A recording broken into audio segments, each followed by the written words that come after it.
I'm here. I really want to give you a brief overview of the entire history of the Jewish state. So why I say brief is because there's no way I can go into complete detail in the amount of time that we have. And I want to make it so that you guys can absorb as much as you can today. And then this is more of a learning process that over the year and over time, you guys are going to take more and more information in. So I really just want to give a brief overview. And the reason why it's important to know the whole story from the beginning to the end is because A, the facts are really on our side. And B, if you know the whole story, it's really not so easy to believe the false accusations when you're aware that Israel is really just trying to survive and live in peace. So first I just want to start off. Ooh, my computer. Sorry, guys. Okay, so I want to start by showing you how out of control the accusations have gotten, and this is taken straight from college campuses this past spring at school Senate meetings. Today we are discussing Israel, the last standing apartheid state of our time. Israel, through its war crimes, has divested from humanity. So tonight, humanity itself must divest from Israeli war crimes. Israel, like South Africa, is an apartheid state. The state of Israel has already been criticized for systemically giving Ethiopian women, Ethiopian Jews who happen to be black, vaccines that permanently sterilize them without their knowledge. Zionism is a negation of the principles of Judaism. Organ harvesting that's happening in the Sinai desert, which happens with the knowledge of the Israeli government. If you vote no today, you were just as bad as Caterpillar. You're just as bad as General Electric. He knows what he's talking about! All right, Council, with a vote of 20 to 12 to 1, that passes.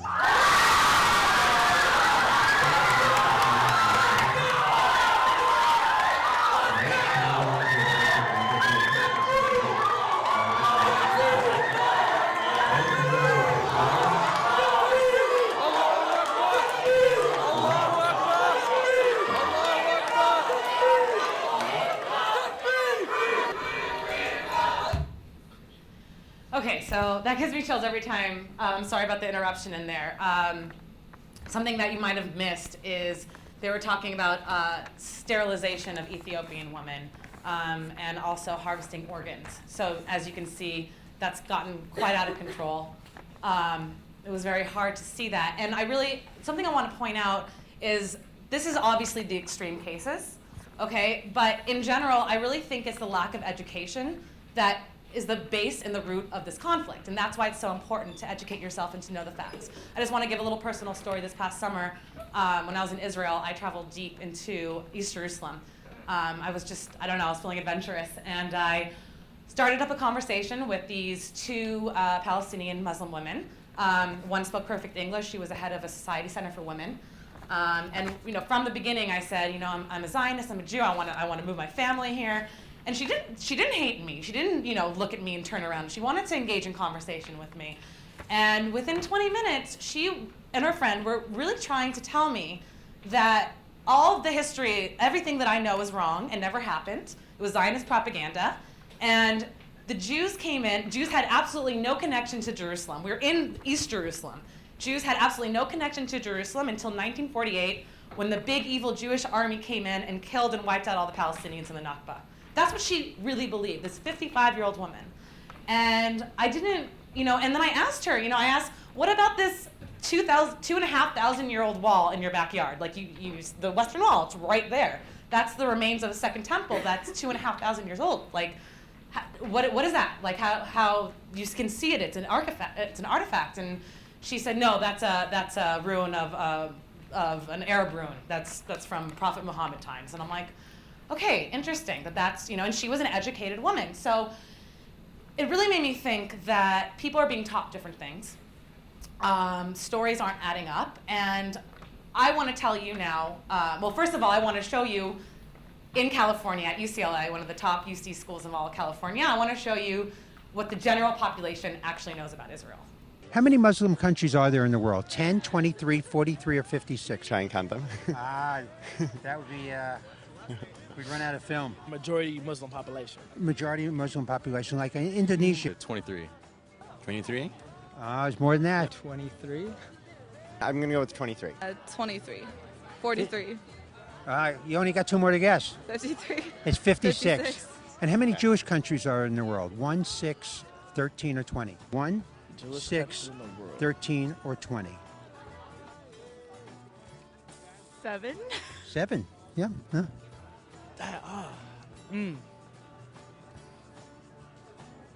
That's all right. 13. 13. I'm gonna say 6. 15. 15 Jewish countries. Yeah, there's a lot of, especially in this area, you have a tremendous amount of Jewish people. That's true. How long have Arab Palestinians considered themselves a people? I would say 1,000 years. How long has there been a Jewish presence in the land of Israel, you think? I would guess 75. 75 years. Absolutely, the Jews have been there for 75 years. What is Hamas? Do you know what it is? Is it a type of spread or dip? Is it a humanitarian aid group, a new music group that's coming up now, or a terrorist group? Type of dip. Dip. Yeah, you like Middle Eastern food? Music group? Yeah, they definitely, absolutely, Hamas does play music. There's no doubt about it. They're sort of, working things out, but maybe one day they'll be big. Hummus? Yeah. The food? Yeah, the food. I don't know exactly what it is, but I love it, and you eat it with pita bread, and I think it's really good. My favorite olives, and it's just Yeah, it's unbelievable. really good. Unbelievable. Why are you so anti-Hamas? I mean, isn't pita bread the real enemy? Hummus has nothing to do with Hamas. It's a food, okay? We eat it, they eat it. It's vegetarian, it's healthy, Oh. it's beans. Well, do you both agree on that? We both agree that hummus is very healthy. So we're making progress. I love that movie. Okay, so as you guys can see, my point is that as people here that care about Israel, passionate about Israel, want to be Israel advocates, it's really important to know the facts because a lot of people don't. So it's really easy to be misled. Okay, so let's just start with the logistics of the region. Okay, Israel.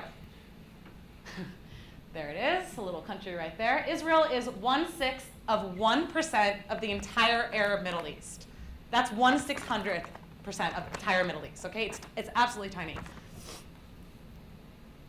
So this is all we're talking about here. Just getting some more numbers here. Let's say about 6 million Israeli Jews living in Israel at this time, as compared to 370 million Middle Eastern Arabs and Muslims. It's a lot, it's a big difference. So how many, these are important numbers that I think you guys should really remember. 57 Islamic states in the world, 49 Roman Catholic, 20 Protestant, 1 Jewish state. Okay, we're completely outnumbered. Okay, Israel itself, dimensions of Israel. From the topmost point of Israel, the Golan Heights, all the way down to Eilat, it's a little under a 6-hour drive, okay? But what's most important to take note, and this is really important with security concerns, this distance right here, this is where my family lives in Herzliya. When I drove to visit my friend right next to Nablus in Ariel, it's a settlement about 50,000 people, 20-minute drive. There is barely any space in between the concentrated population center of Israel. Most people live on the coast. And this is the West Bank, what we're dealing with, which is a huge security concern. And what hopefully will one day be a Palestinian state. We'll see. Okay, so those are the dimensions. So those are really small. Okay, so let's start from the beginning. Just something that I want you guys to remember. Obviously, there are plenty of Jewish ties to the land. Jews have been in the land for over 3,000 years. We say around 3,065 years, going on his 3,066th birthday. But as I said, in my story was speaking with those two ladies, this is archaeological proof that Jews have ties to Jerusalem. Okay, this is what the Kotel, the Western Wall is the remains of the Second Temple, okay, which was defeated by the Romans, which was destroyed by the Romans in 70 AD. This is, if for whatever reason, you get into an argument with someone and they say, oh, that's Zionist propaganda. If you don't believe our facts, if you don't believe what our archaeologists are telling us, or the Jewish archaeologists, this is Roman. This is from the Roman Empire. This is the depiction of, it's called the Ark of Titus. This is the depiction of the Roman defeat of the Jewish people, 70 current era. Okay, this is an interesting quote. Jews prefer being prisoners in Jerusalem to enjoying the freedom they could acquire elsewhere. The love of the Jews for the Holy Land, which they lost, is unbelievable. This is from a Jesuit in 1674. Okay, this is during the Ottoman rule. Okay, so the birth of modern Zionism. How many of you guys heard of Theodor Herzl? Yay, a lot more than yesterday at U of A. Okay, so Theodor Herzl. No one did. Theodor Herzl was a Jew from Austria. He was completely secular. And he worked as a journalist all over Europe. And that's when he began to see the anti-Semitism in the world. There's different instances that he talks about. He wrote a book called Der Judenstaat, which is the Jewish state, which essentially is what publicized the idea of Zionism and what got the first Zionist movement in 1897 going. Basically, the straw that broke the camel's back was he was observing the Dreyfus trial, which essentially was a French Jewish militant, and he was completely framed. There was even evidence that someone else in the military had done it, but because he was Jewish, they put him in jail for lifetime. And immediately after that, all of Europe, he talked about all the riots in Paris and all over France. People calling it, like, thousands of people on the streets saying, "Death to the Jews, death to the Jews." And he realized that no matter how assimilated, no matter how secular, how many beliefs that we gave up as Jews, we would never fully be integrated into the European society. So that's what drove him to write the book Der Judenstaat, and what essentially drove the first Zionist movement. Okay, so here are some pictures of first Zionist movement of the Jews building the land. Now, I'm not gonna say that there was absolutely no population in the Mandate of Palestine at this time. Okay, the statistics show, the census shows that there was a little under 1 million people. Up until 1917, it was ruled by the Ottoman Empire for over 400 years. So the population of, let's say, 900,000 people, it was a combination of Turks, Arab Muslims, Arab Christians, and Jews. Okay, there was in city centers such as Safed, which is Sfat, Tiberias, Jerusalem. Jerusalem actually had a Jewish majority ever since 1865. And that's just in modern day history. It's always been fluctuating. But since 1865, there's been, according to census, it's been Jewish majority 1865. That's a really important date to remember because, again, in the accusations, they say, oh, the Zionist movement came and took over. No, I mean, clearly, like, Jews have a very strong connection to Jerusalem. So here's a few more pictures. This is the center of the country. Swampland, a lot of swamps. It was a backwater, essentially. It wasn't really well taken care of. The main city at this time, the ruling city at this time was Damascus, which is pretty far away. I mean, not so far away, unfortunately, but that was really the city center at the time, and any type of government was coming out of Damascus, Syria. Okay, so this is a main road from Nablus to Jerusalem. This is completely civilized, so completely populated at this point today. And the founding of Tel Aviv, 1909. Okay, so let's talk about borders here. 1917, Ottoman Empire lost World War I. British and England and France gained control of the Middle East. So England had control of the Mandate of Palestine. This is the border that they mapped out, the Mandate of Palestine. The French had control of Syria, Iraq, and let's see. So as soon as when World War I ended, the League of Nations was created. Now you guys know what the central being of the League of Nations was to create the sovereign nation states. That was the whole point of the League of Nations, to encourage the formation of nation states.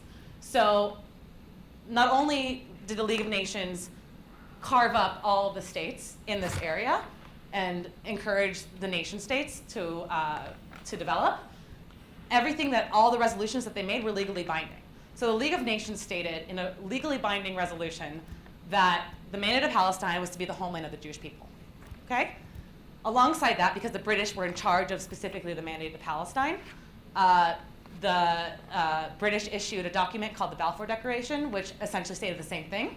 It was created by Lord Balfour, and it stated the Main of Palestine was for the homeland of the Jewish people, and it was to facilitate Jewish immigration, encourage settlement of Jews on the land, facilitate the acquisition of Palestinian citizenship by Jews. Okay? Fair and square, legally, we were supposed to develop this land after World War I. Okay, 4 years later. Well, let's just talk about what happened really quickly in between those 4 years. Immediately after this declaration was stated, there were Arab riots. I'm not saying there were riots of Jews. It was actually the Irgun.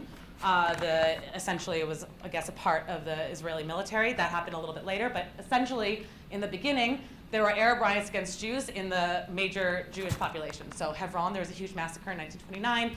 There was a massacre in Yaffo, where Jews had already started settling. Tel Aviv, 1909. There was a big massacre in Safed, Tiberias. It wasn't pretty. There was a lot of fighting as soon as the Mandate of Palestine was issued as for the Jewish people. So it was messy. The British somehow, we don't really know exactly how, but was convinced by the Hashemite kingdom, which is, there was two brothers that were the Hashemite kings at the time. One brother acquired Iraq, and the other brother acquired Transjordan, okay? So Transjordan was cut off from the Mandate of Palestine. This is 77% of the land that was originally supposed to be for the Jewish homelands. 77% of the land was cut off and given to the Hashemite king. Because this was highly illegal, because it was a legally binding document with the League of Nations issued that it was supposed to be for the Jewish people, to placate the French, who was in charge of Syria, because France was really upset that they did that, England cut off the Golan Heights and gave it to France, which made it part of Syria. Okay? So, during those years, Jews built up the land. There was, of course, more massacres. The Israeli military was building up. It was really fighting the whole time.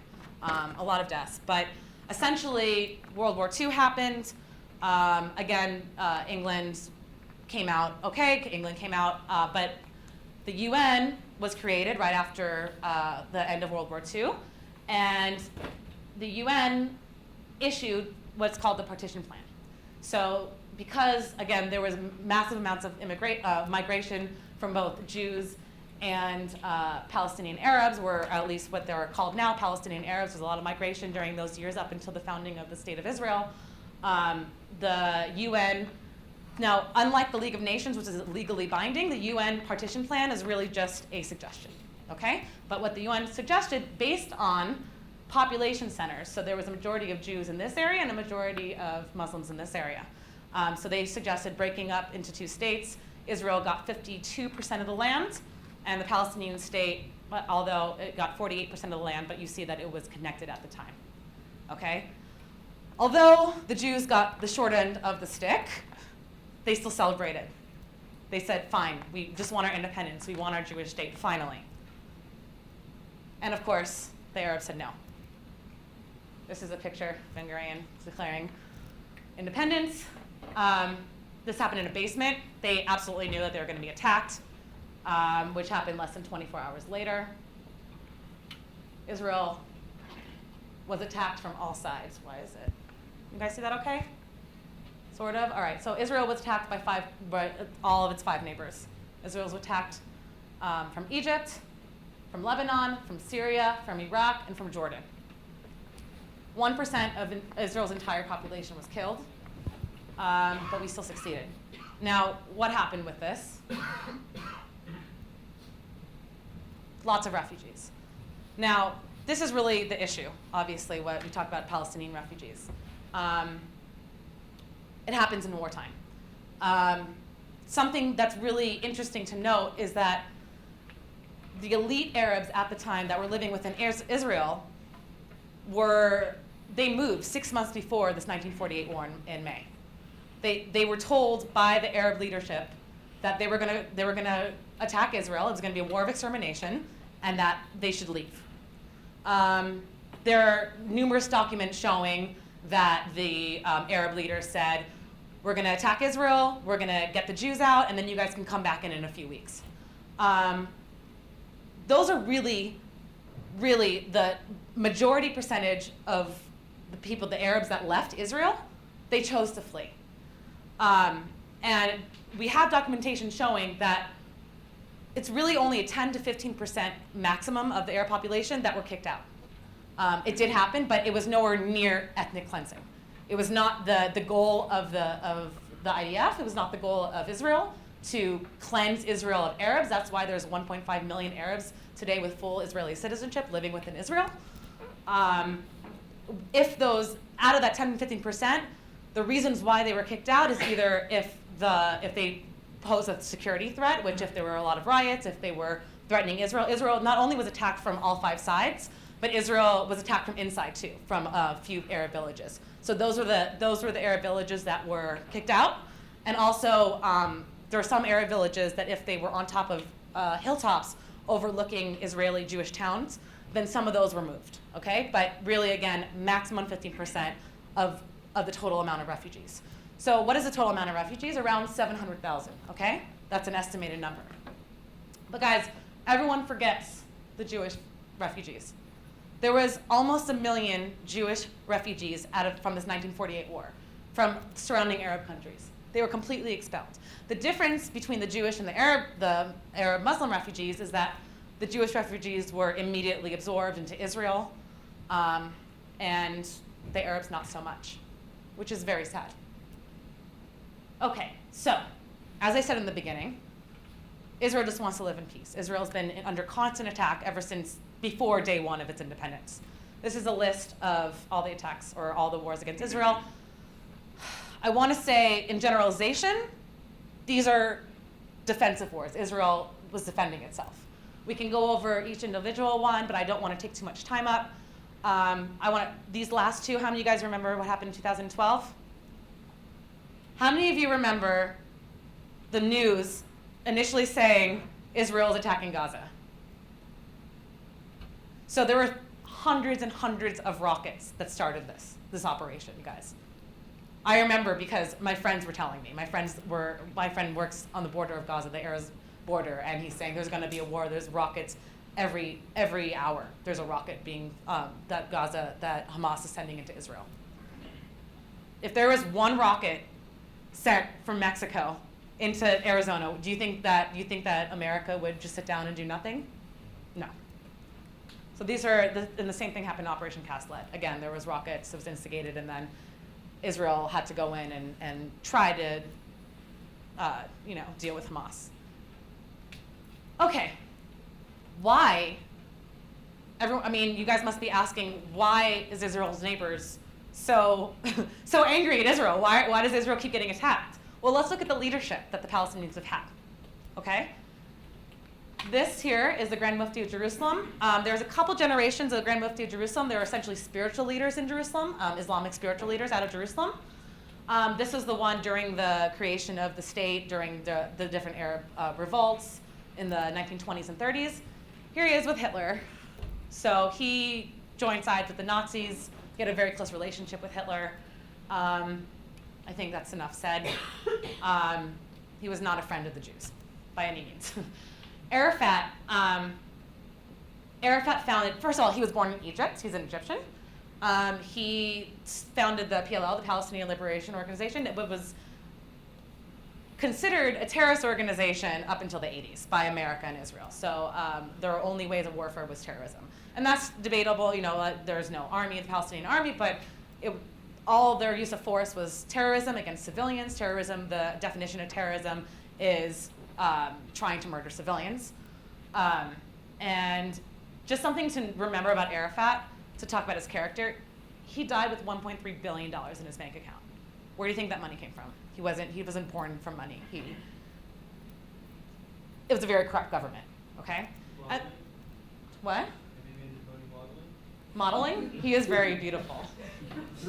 It's a really great look in his eye. Okay, so he was very corrupt. His wife currently lives in Paris and has a lot of money. Okay, this is what we have to deal with today. Hamas is in Gaza. How Hamas got into Gaza? Well, Israel gained Gaza in a 1967 war. However, Ariel Sharon in 2005 chose to disengage from Gaza. There was 10,000 Jewish settlers in the Gaza Strip, and he decided to just suddenly, to take out all the Jewish citizens. And Hamas even though it was supposed to be a democratic election, Hamas completely took over. Hezbollah is in the southern border of Lebanon. Very dangerous, a very dangerous threat today, and Islamic Jihad is all over the place. Okay, change of territories. I really don't want to get too into it, but long story short, in 1967, Israel, what happened in 1967 war, it's called the Six-Day War. Israel was able to defeat its enemies in 6 days, which was very cool. Essentially what happened is Israel did have to take a preemptive strike against Egypt. But what Egypt did is that there was supposed to be there were UN soldiers in the Sinai. So Egypt completely demilitarized the zone and put their own military, and they also cut off the Suez Canal, which is two separate acts of war. So Israel absolutely knew that they had to attack, otherwise Egypt was going to attack. And then soon after, Jordan attacked, Syria attacked. As a consequence, Israel was so strong and was able to defend itself that it gained all of the Sinai, Gaza Strip, and the West Bank. Immediately after Israel gained all this territory, it almost tripled Israel's size. Israel offered to give back all the land for peace. But what did the Arabs say in response? They had a meeting in Khartoum, Sudan, and they responded with the 3 no's. No negotiations with Israel, no recognition of Israel, and no peace with Israel. 10 years later, Israel finally was able to give up some land in exchange to be left alone. They gave up all the Sinai to have peace with Egypt in 1979. But this is why today, the West Bank, you'll hear even a lot of Israelis call it occupied territory. It really is, guys, it really is disputed territory still, and I'll tell you why. The UN Resolution 242 essentially stated that Israel has to be in this land until peaceful and secure borders are agreed upon, and that hasn't happened. So of course it's a very iffy situation. It's not pleasant for anybody, but technically it's disputed territory, not occupied. Okay, so what did Israel decide to do after they gained that land, after they gained the West Bank particularly? Israel wanted to invest in the West Bank. Israel put in lots of money in infrastructure. The death rate, the mortality rate went severely down. Literacy rate skyrocketed. All the stats in the West Bank were much higher by the 90s. So the 70s, 80s, and 90s, Israel really invested, early 90s, Israel really invested in the West Bank. But what happened is, what's going on here? That's weird. Can you guys read that? Shoot, that's bizarre. Okay, well, these are the numbers of the second Intifada. It's a second Intifada because the first Intifada was waged against Israel in the late 80s. That's very annoying. I'll read off the numbers to you because they're important. Okay, so between September 28, 2000 to December 31st, 2005, there were 147 suicide bombings, 1,084 Israelis killed, 7,454 injured, 82% dead and wounded were civilians. This was a very scary time. I witnessed 2 suicide bombings. I was down the street from one of them. I was actually on a double date. My friend was dating an Armenian guy from Jerusalem, and the guy that he brought was a Palestinian Arab from Jerusalem. And we were all 19 years old, and we were having a blast, and we were half a block down, and they essentially, they picked us up from Jerusalem, and we went to Tel Aviv in their car, and their car was blown up. And it was a very, very bizarre and horrible experience. Okay, so what happened after the Intifada?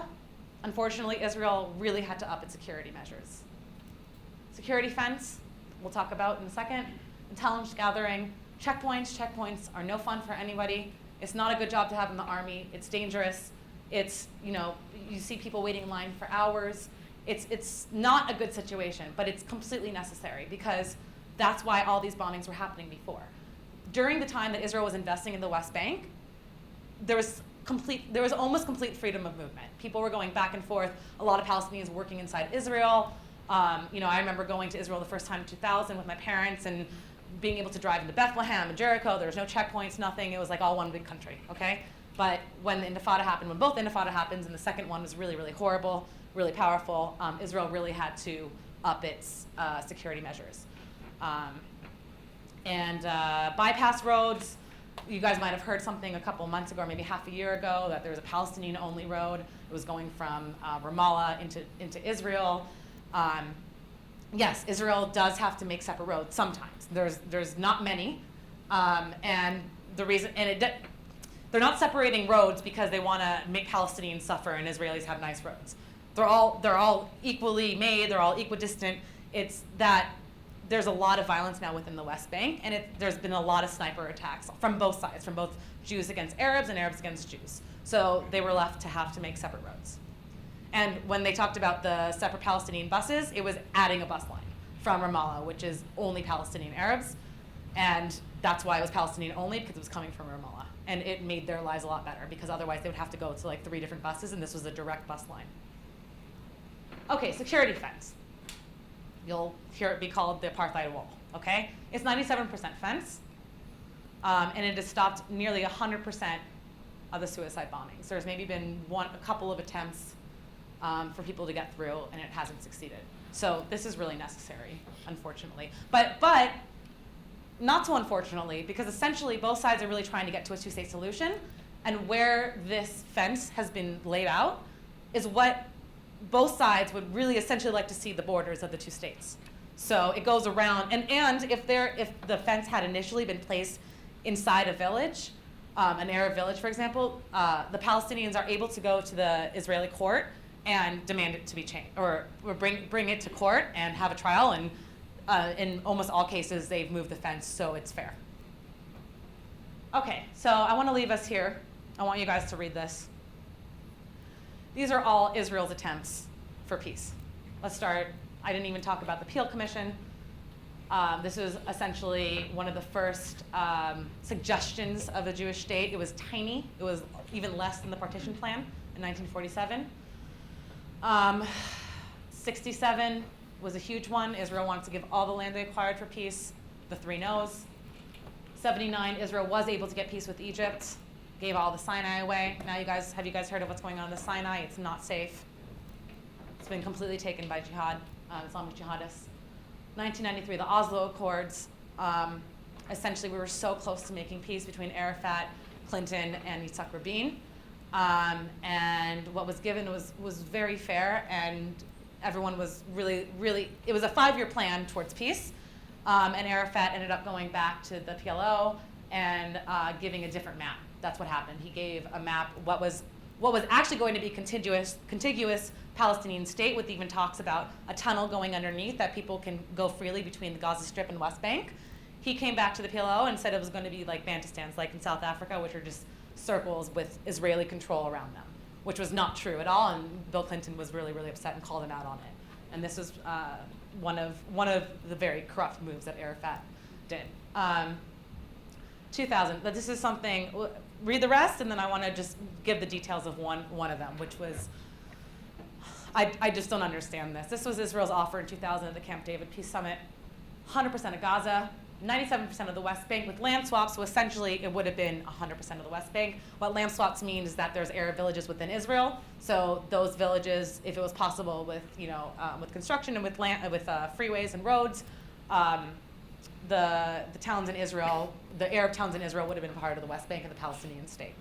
$30 billion in refugee repatriation, okay? That's a lot. Arafat said no. Okay, Hamas charter, just want to get to, these are current threats. Hamas, we talked about it. Hezbollah, Iran. You guys are all following the news, you know what's going on with Syria, and yes? Okay, that's another discussion, but Israel's not in a good neighborhood, okay? But on a positive note, Israel's booming. Israel, I mean, every time I go back at least once a year, if not twice. Every time I go back, I see new restaurants, new buildings, new streets, new freeways. I mean, I see such a big difference in the growth of the country. I'm not even talking about numbers in high tech and R&D and medical research. I'm talking about what you physically feel. The country is strong. And it's really incredible when you know all this and the constant attack that Israel's going under and what's going on currently in the neighborhood. It's not my favorite picture of Tel Aviv, but gives you the point. It's a really incredible city, really incredible country. And last but not least, all the gifts Israel has been able to give to the world. Israel invests in education and brain power. Israel invests more of its GDP in research and development than any other nation. I just saw that Israel has the fourth best, most efficient healthcare in the world. The three on top of Israel are in Asia. It beat out Canada, which is exceptional, and the UK has exceptional healthcare. Israel at the forefront of high tech and biomedical innovation. You guys heard that Waze was bought out $1.3 billion by Google. Doesn't work that great, but still there's tons of innovations like that coming out of Israel that we have to be proud of, very proud of. It works fine, it just doesn't work in Phoenix. It doesn't work very well in Phoenix. And environmentally friendly innovations. Israel developed drip irrigation in the desert. Its water conservation technology is remarkable. That's why there's a surplus now of water. That's another discussion. Fourth largest high-tech economy. Last but not least, is peace possible? I don't know. I would like to say yes, and I really think that, again, as I started this lecture, I really think that it comes down to the education. It comes down to what people are taught, what comes down to what people believe, and what comes down to what people know. And you know, when I heard that lady say, this army took my land away from me, I felt bad. I didn't feel bad because I thought it was true. I felt bad because she really thought so. And there's peace talks now. We'll see what's going to happen. Maybe Kerry has a trick up his sleeve. I hope so. I also saw an incredible video today of IDF soldiers dancing at a Palestinian wedding to Gangnam Style, and it was really cute. And the Palestinians in the wedding they were holding hands. And I think it comes down to education, and I think it really comes down to personal relationships and really communicating with each other, which is why I know I just threw so much information at you guys. I have the booklet Israel 101 right here. I really want you guys to go through it. Hopefully you can absorb a little more information, is essentially everything I talked about. And I'm going to come back and we can have more discussions about specific wars and specific time periods. I hope you're able to stay with me. But I just want to leave you, and I think that if you guys know your stuff and you guys, stand up for Israel, I think that you have a way of touching other people and of making other people understand what the Jewish state really is. So thank you.